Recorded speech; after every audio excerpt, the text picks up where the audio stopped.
Hi, everyone from 1Route. I'm Jeffrey Ross, and you're watching the 1Route Roundup, the show that spotlights individuals making a positive difference in the telecom industry. Today, we're joined by Dr. Eric Berger, currently the research director of the Commonwealth Cyber Initiative at Virginia Tech.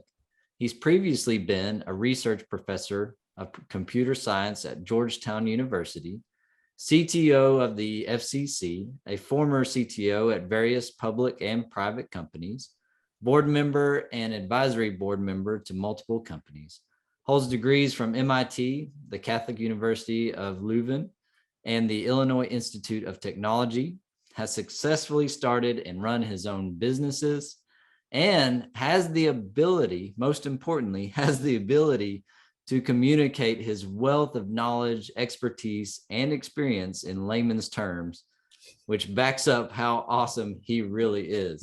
So, Eric, welcome to the show. Thank you, Jeffrey. I need a degree to read some of those, but that's right. Eric, I always like to start off with each person, so our audience knows, where in the world are you at today? I'm just outside of Washington, D.C. The view you see behind me is the view out of my backyard. That's even better. Now I'm curious, since we're a little further south, southwest of y'all. What's your weather been like lately? It had been pleasant until yesterday, and this whole week is in the 90s and the 30s for your folks in the rest of the world, where 30s is hot, not cold. Exactly. I'll tell you. So for our audience, Eric is near and dear to my heart because he did a stint in Texas, so he understands when there's really two seasons, and it's hot or cold. And so now we're over to the hot side. That's right. That's right. In fact, as I recall, it was hot and ice.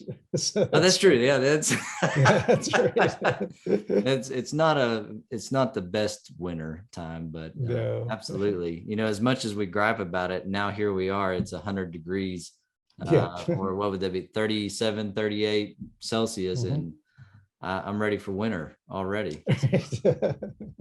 So. You have an interesting background. I'm just going to call a spade a spade.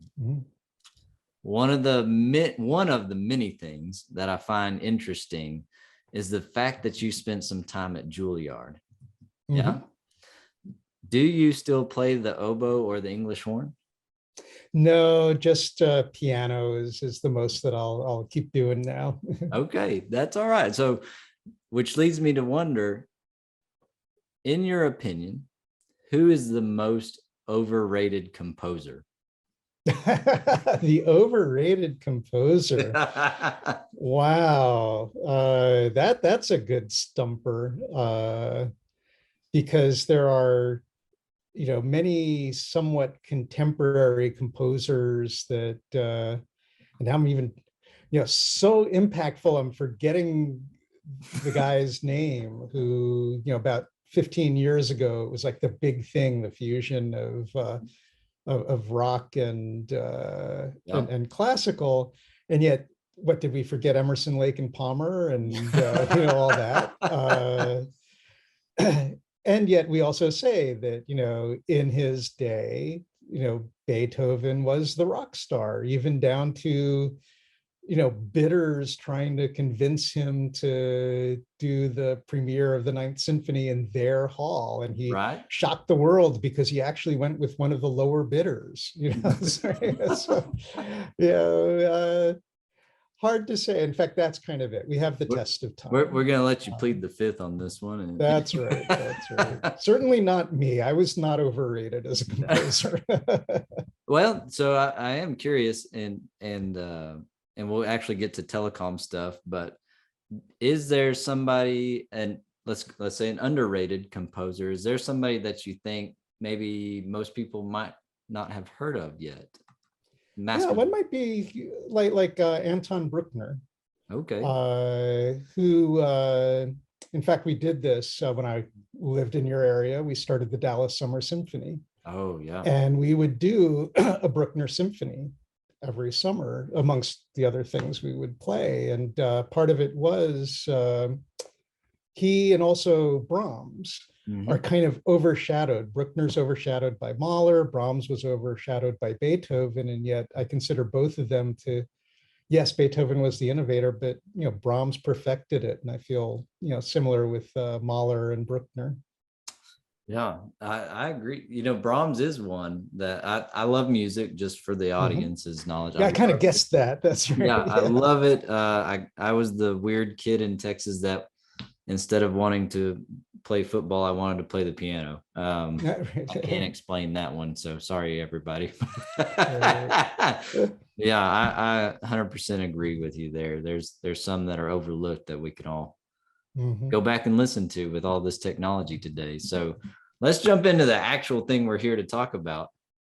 And we'll start off with one thing I always like to hear. I love people's stories. And I love to know, I guess, to hear how people got to where they're at today, their journey. And so can you tell us in a nutshell, what got you into the telecom industry? Yeah, well, it was following the flow of the river. When I started out, and it's interesting because you might say, well, didn't you do that? When I started out, I wanted to be a researcher in university. I only applied to 2 universities, and that's another music tie-in. I applied to University of Pennsylvania and to MIT.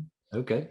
And but for the bizarre reasoning, University of Pennsylvania has an exchange program with the Curtis Institute, and MIT has an exchange program with the New England Conservatory. Okay. Yeah, and I was dropping out of high school, so that was one of my mother's rules. In Texas, was that I, if I was going to leave early to go to college, I was not going to apply everywhere. I had to really want it, really know what I wanted to do, and I thought I did. So obviously, you already said it. I went to MIT, and I studied at New England Conservatory under Fred Cohn for oboe and English horn.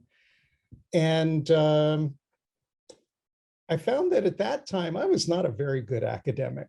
On the one hand, taking a semester off, I graduated in 3.5 years. Right. But I did not go to graduate school then.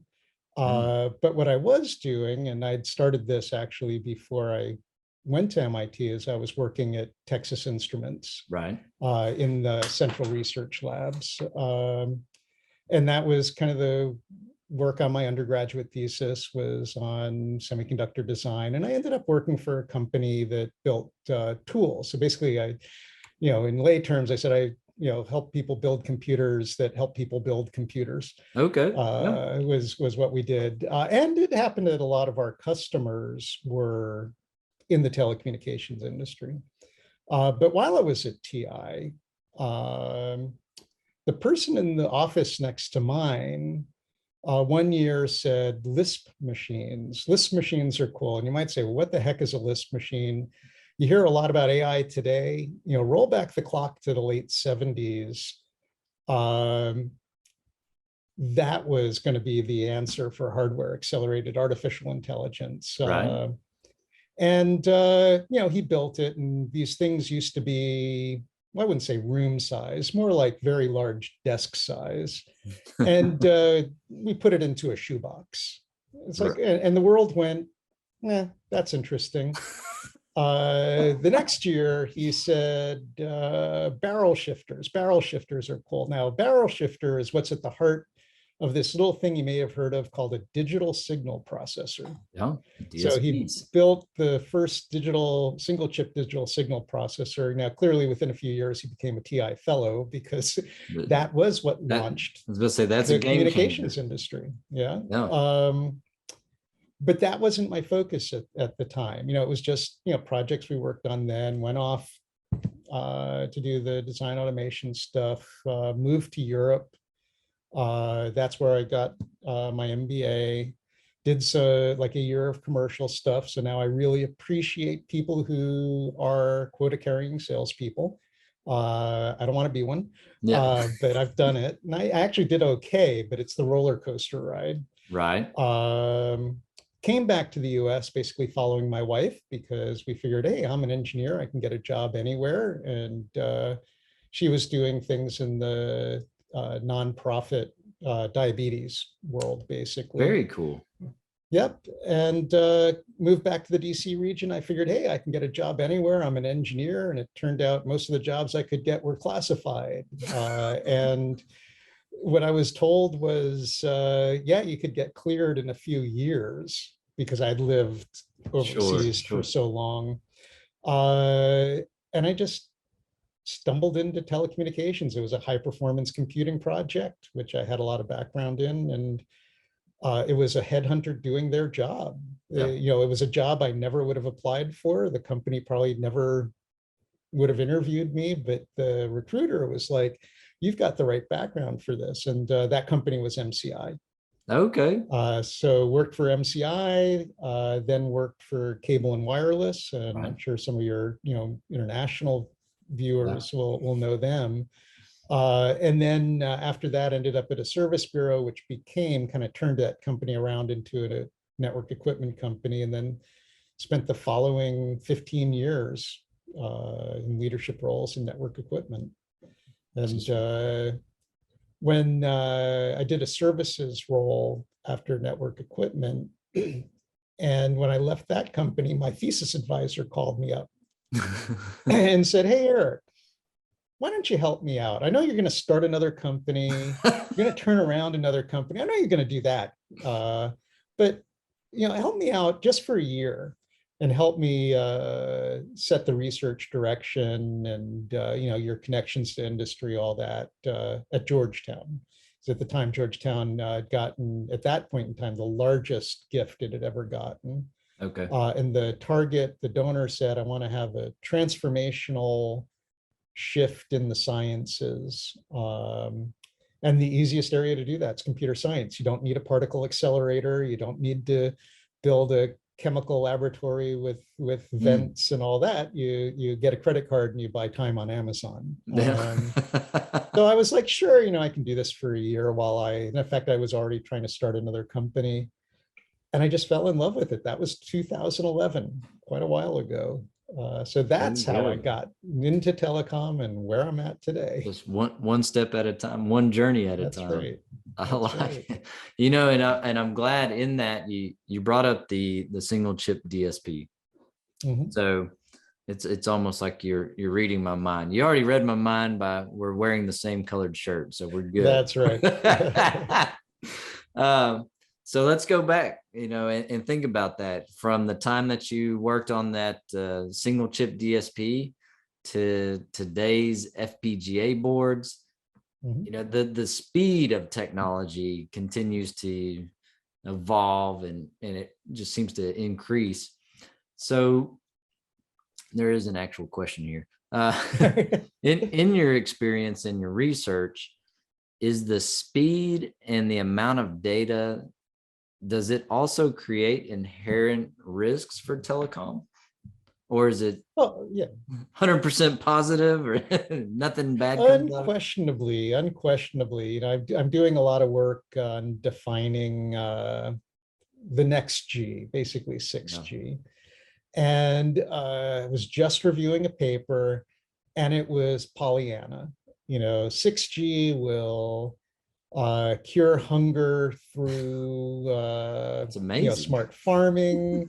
It will cure poverty by access to markets. It will cure disease through telemedicine.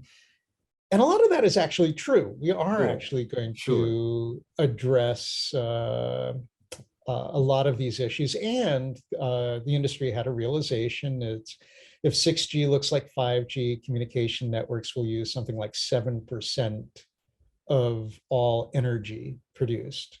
Meaning if we don't change what we're doing, Okay. we're going to melt the planet. Right. So, there's a lot of work going on making communication networks a lot lower energy, things like zero net energy devices. Your the fact that your phone is on your wrist and you move around actually generates energy, which is the Oh, energy it uses for communicating. So no batteries, no plug it in, sure. it's just energy from we call it the ambient area, just Yeah, from being around. somebody needs to come up with the old wind up watch. Yes, that's right. You ever heard of those? Yeah, yeah. I've Why, actually, why yeah, wind it up for the yeah, smartwatch? that's right. The funniness of the patent system. That's one of my patents is Is about a hybrid it? watch and the energy going back and forth between a battery and this thing called a spring. It actually stores up energy Yeah. when you wind it. That's hilarious. Okay, that was by accident. um, that's right. That's right. So yeah. So that's all the wonderful stuff. And in fact, some of the things I worked on at the FCC, Right. which was in an emergency, how do you find somebody? Mhm. Someone dials 911, and these regulations often come from tragedy. Right. In fact, I think it may have been in Texas where a woman drove into a lake and called 911 and they couldn't find her and she and her kids drowned. Yeah. And that's when we got the regulation almost 30 years ago now saying that when you dial 911, it has to say where you're at, Mhm. to within like 50 meters, XY coordinates. And, Yes. fast forward to 10 years ago, and, someone's in a high rise building and they dial 911 What and what it takes a what day to floor? find them, Yep. right? Where are they in that building? Mhm. And so now we have, how do we find people like to within 2 or 3 floors of where they're at? Um, well, that's great. 6G, 5G, we can actually find them to much better precision. Mm. Or the government can monitor where you're at all the time. Yeah. That's okay We'll with have me. I'm everyone. I'm pretty boring, so That's right. That's right. Well, and especially, you may be pretty boring, but you also might just, on the one hand, you might be a serial killer, or you might just happen to trigger a plethora of the things that are true for serial killers, and for your own protection, will arrest you. Oh, goodness. Sort of Minority I Report was kind about of to stuff. say this sounds Yeah, so close yeah, to you've it. heard that before. That's right. Yes. So, and the thing is, if we go in with, oh, this is just going to be the greatest thing in the world, then we end up with Facebook, with how can we manipulate people and their emotions and all that.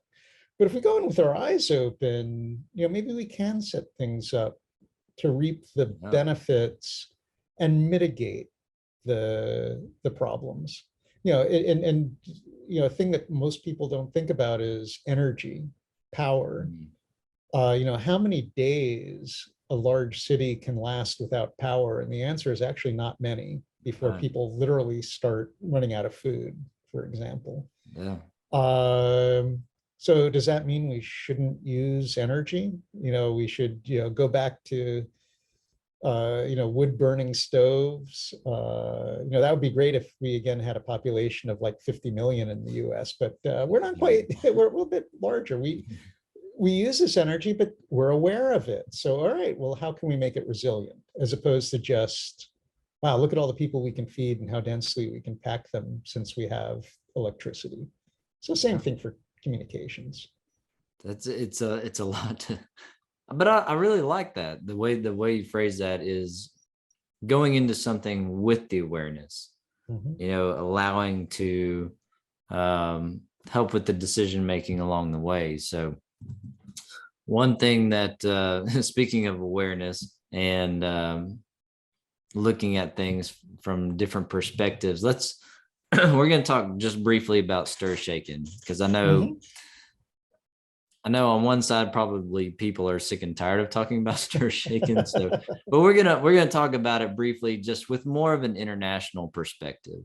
Mhm. Um, so, in your opinion, and if you need to do your traditional disclaimer, by all means, in your opinion, the collaboration and compatible technology are key ingredients, but let's talk about international cross-border.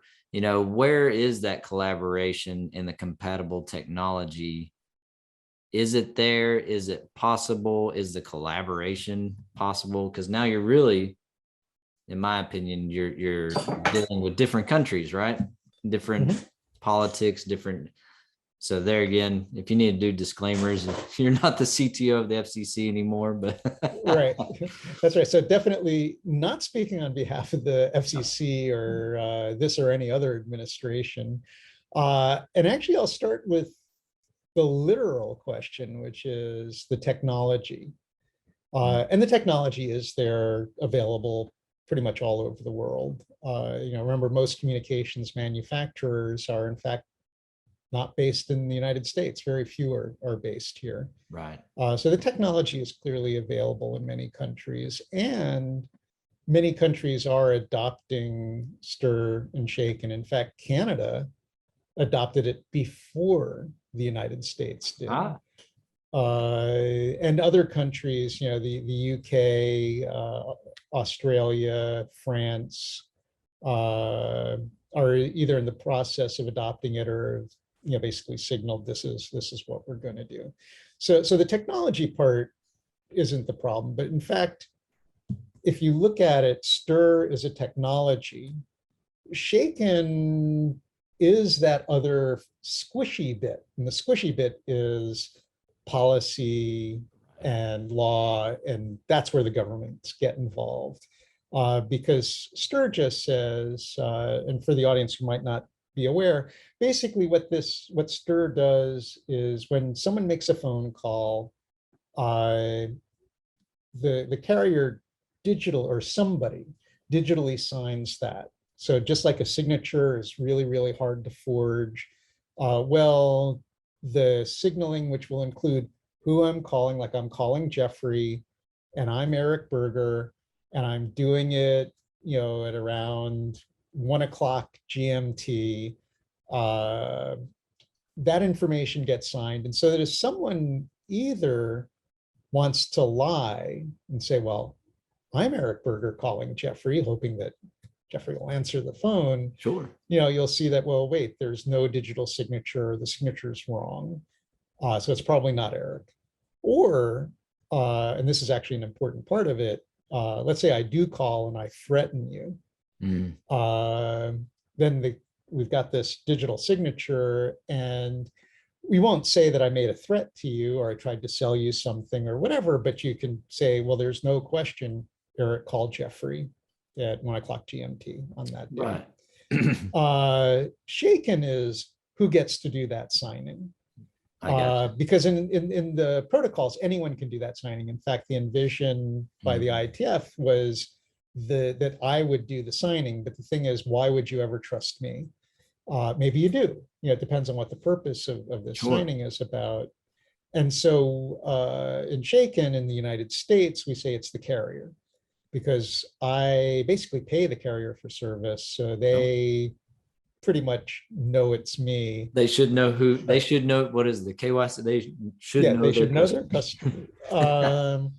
And so that is the part that different countries have different approaches to this. There are some countries that basically think this is the greatest thing ever, because now we really, really, really can keep track of all of our citizens. Yes.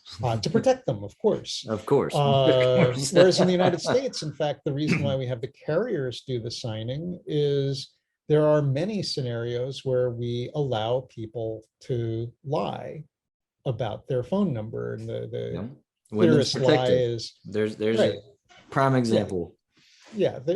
So, and that's the part. And, there are some countries that are kind of hesitant to deploy it because they're making a lot of hard foreign currency, mostly US dollars, from committing fraud against US citizens and citizens of other countries. And so, that's a thing I just think that over time, and in fact, we've seen it in China and in India, where historically one could say that maybe there was a lot of fraud happening where the money is.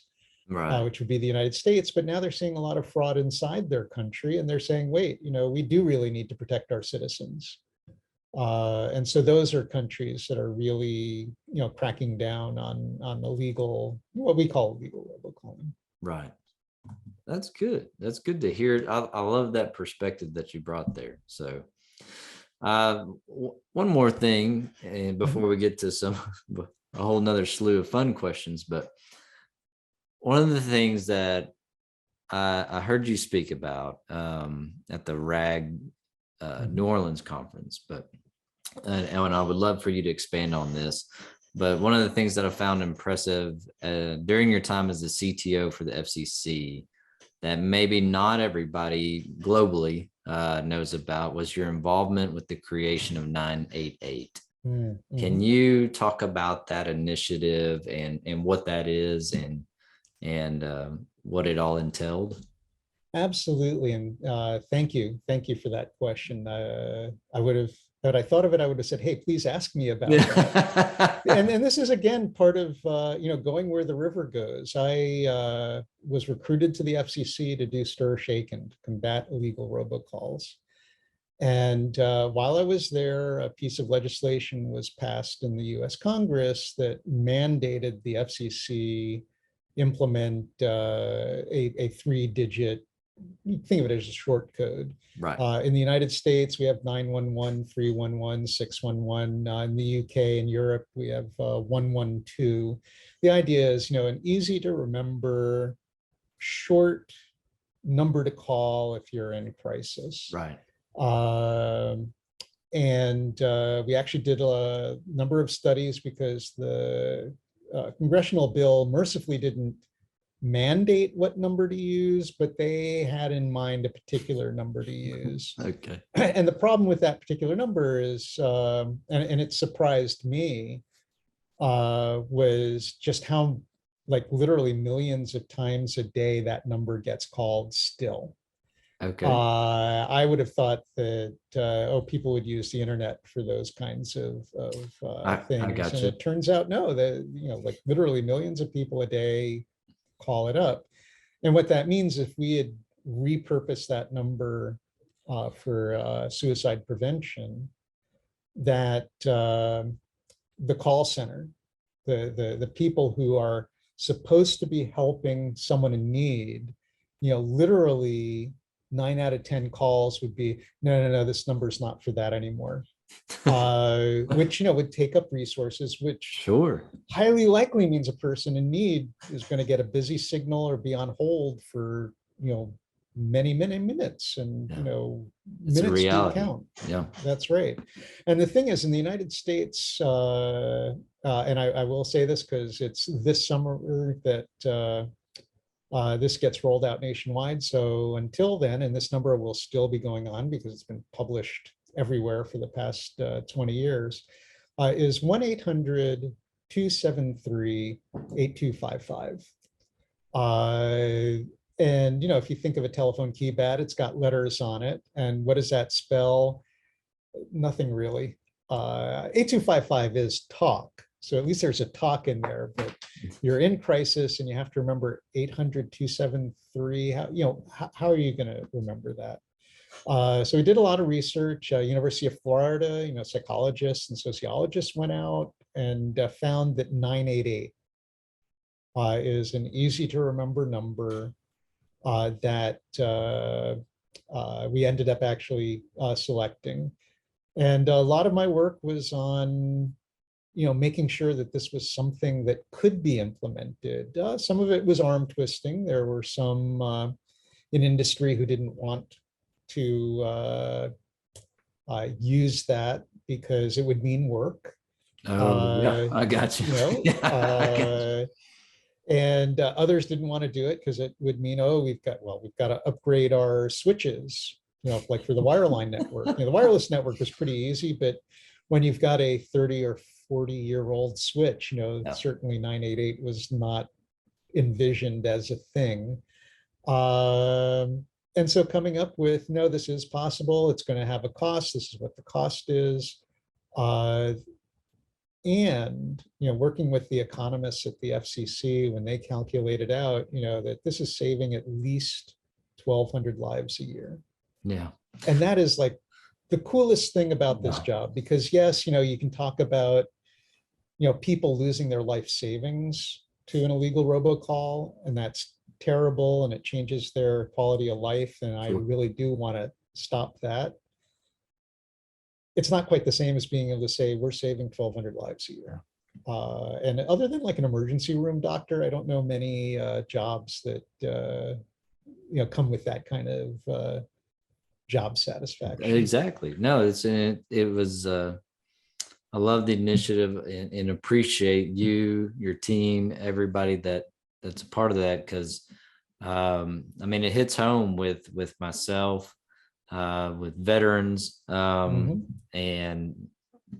the statistics on U.S. veterans. I'm sure it's tragically the same around the world, but to know that there's essentially, like you said, a short code for people that are in need of help that can just hit 988 instead of whatever the 10 numbers you can't really memorize, but so big. Yeah, well, yeah, and I'll do it again. 800-273-8255. And by the end of the summer, 988. And yes, immediately the very first question when you call that line, the first question you're asked is, are you a veteran?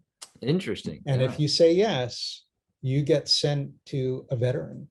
No, and that's some of the best is just swapping stories. And anyways, so a big thank you to you and your team and that initiative and what came out of that time that you spent with the FCC. So 988 was, I just thought it's extremely cool and it's fantastic. So Dr. Berger, we have just a handful of questions for you real quick. This is the part where I think you'll agree, maybe not, but you go to conferences and or go to meetings, you travel. Fortunately, now we're traveling some more, and you talk with someone 5-10 minutes, but you don't really get to know who they really are.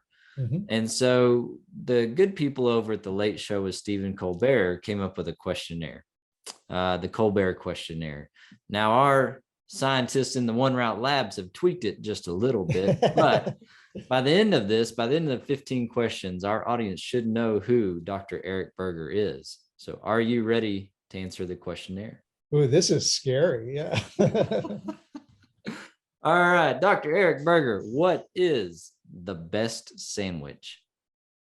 Oh, the best sandwich. For me, it's a croque madame without the ham. Without the ham. There you go. What is one thing that you own that you should really throw out? Oh, I'm just thinking of all these clothes that are like way out of style and that I wear once in a while, and did get rid of a lot of them, but there's some that I just have to let go.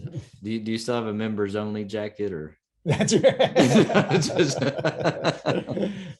Get rid of it. It's time. That's right. What is the scariest animal? The scariest animal.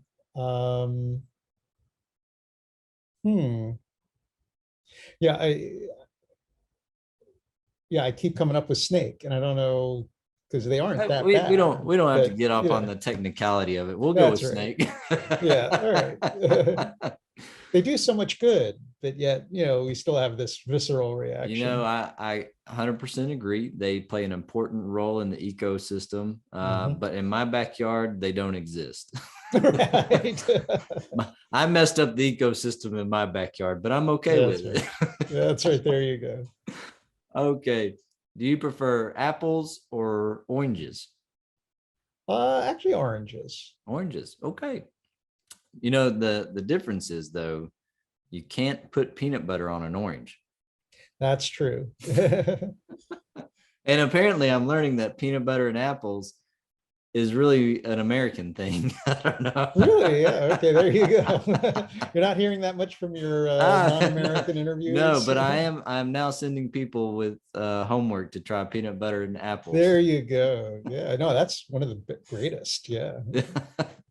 Have you ever asked someone for their autograph? Yes. Yes. Ah, Yes. did you get it? Yes, I did. Okay, now we got to know who. Okay. Yeah. So, like you, I played soccer and not football, which No. got me probably like you any amount of grief, and especially when they were good, a lot of the DC United players. Oh yeah. Yeah, Oh, like and Ricky Williams and I know we had Louis. this conversation before, but for the rest of the audience, the sport that I did like soccer, but also like ice hockey, which in Texas Ooh, was yeah. um Sure. I mean, it's a little weird to like ice hockey, but Right. I'll always root for the Dallas Stars. There you go. What is your favorite action movie? Favorite action is the Die Hard series. It's a classic, Yeah. which probably leads to a whole nother debate on whether Die Hard #1 is it a Christmas movie Right. or is it just Right. a cult classic at Christmas time? But That's right. we'll leave that argument for all your students at Virginia Tech. That's right. Sounds a good essay question, right? That's right. What is your favorite smell? Favorite smell. I actually do like lavender. Oh, it's a good one. Yeah. So on the flip side, what is your least favorite smell? Well, last night I went out to look at stars and skunk. Oh, Yeah. that's a bad one. And you want to Yeah, see? we're programmed for that one. No, Stay away. maybe we should add that one over to the scariest animal list. That's right. What was the first cell phone that you owned? Yeah, so I was kind of wondering, is it Motorola or Nokia? And I realized it was Motorola. Hey, there you go. Because like even though I wrote BIOS code and reverse engineered a lot of PCs, for personal use, I had a Mac. Okay. And the same thing, when we go back to the mid 90s, Motorola phone was great because you could do all sorts of stuff, kind of like 988. If you remembered star, 25, star, mumble, Right. pound, whatever, you could forward a number. Whereas on the Nokia, you would go scroll forward. Right. So in fact, I'll give you my first and second, Motorola and then Nokia. That's fantastic. But I still find it comical that cell phones, the big brick phones, and then it felt like they shrunk down to just the tiniest thing. And now we're back to carrying a small laptop. I mean, That's right. That's right. Do you prefer flat or sparkling water? A sparkling, yeah, Sparkling. or with gas for our There you international go. audience. Coffee or tea? Yeah, I like coffee first thing in the morning, and then tea as the day goes on. Do you like a hot tea, or are you going to go with like a southern sweet tea? Oh, well, all right. So I may have lived in Dallas for like 5 years. So I can drink a sweet tea without gagging, but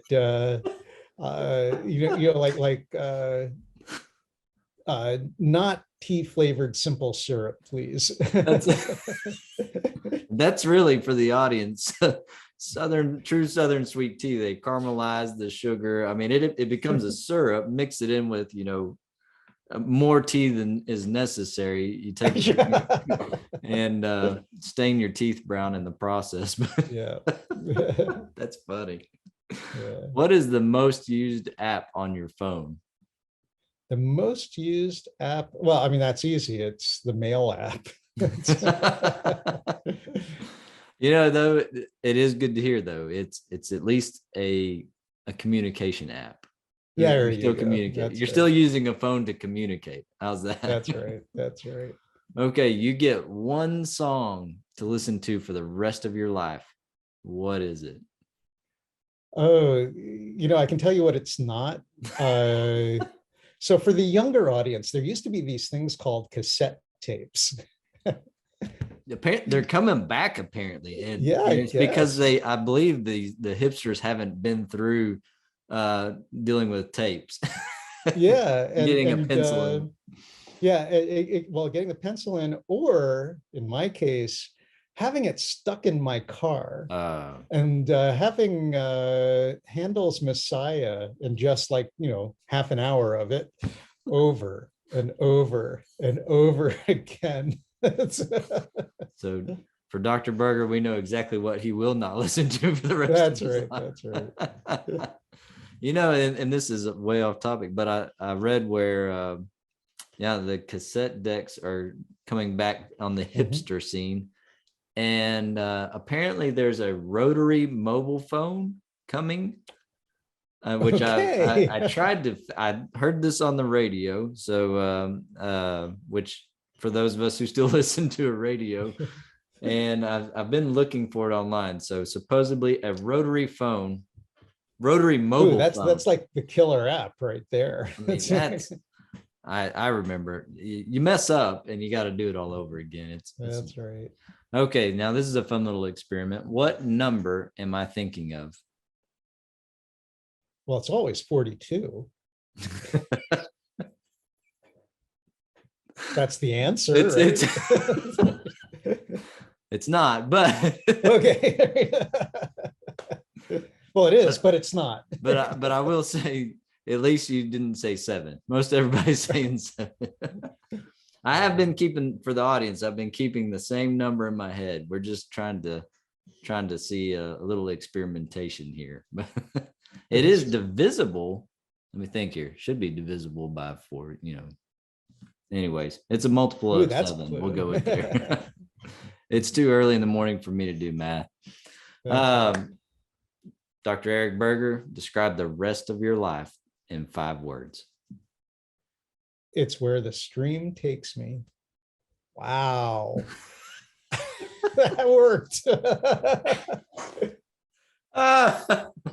That's fantastic. You are now known to whoever watches this. Maybe some future students, they'll really know who you are now.